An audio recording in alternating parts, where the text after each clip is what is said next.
China has reported its highest number of new coronavirus cases in almost 6 weeks. Authorities say 108 people were infected over the past day, mostly travellers returning from abroad.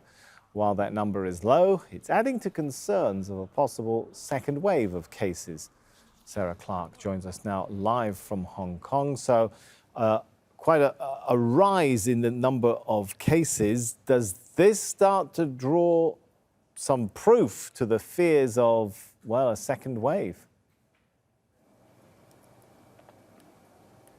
Well, certainly this is the concern that China has. We're looking at the second wave of infection, particularly where this area is, or the cluster of the 108 cases. It's in the northeast of China, in a province called Heilongjiang. And most of these cases came from that particular city. And as a result, we've had tough new measures put in place in the capital of that particular province, known as Harbin.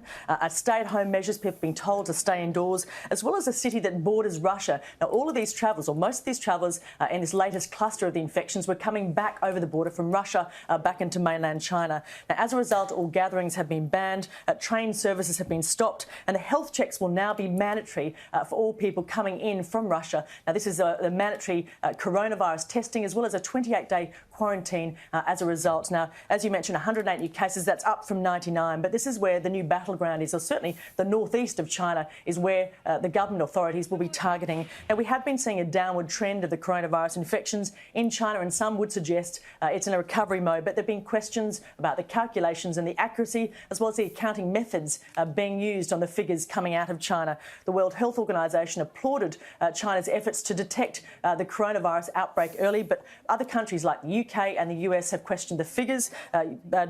Donald Trump questioned whether or not the death tally was actually on the light side. Now, looking at the current figures at the moment, the death tally is 3,343, and the cases of the coronavirus infection in China is 83,134 cases. So that's certainly low when you compare it to the likes of the United States and Europe. Now, the issue of the treatment of Africans in China causing some new diplomatic sparks to fly, right? Yeah, we saw a number of reports on social media over the weekend from members of the African community living in the city of Guangzhou. This is in the south of China, and their claims were of mistreatment, being evicted from their homes, also being denied access to restaurants and hotels. And we had some students saying they were being denied food and now living on the streets. And their suggestion is that they're now being targeted, and they're a community of suspicion, and they're being accused of spreading the virus in Guangzhou. Now, background to this, the African community in Guangzhou came under scrutiny after there were claims that a number of them ignored some quarantine restrictions in that city. And on Thursday last week, we had 114 new cases confirmed of the coronavirus in Guangzhou, and 16 were Africans, and a group of them were Nigerians linked to a particular restaurant.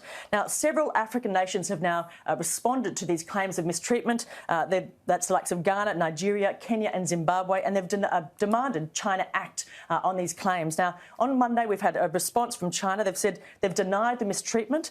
They said basically there's been no discrimination against their African brothers, and they said they have a zero tolerance for racial discrimination against the African community in that city. Now, this statement was made by the Ministry of Foreign Affairs. It was also backed up by the Mayor of Guangzhou on Monday. All right, Sarah Clarke there. Thanks so much.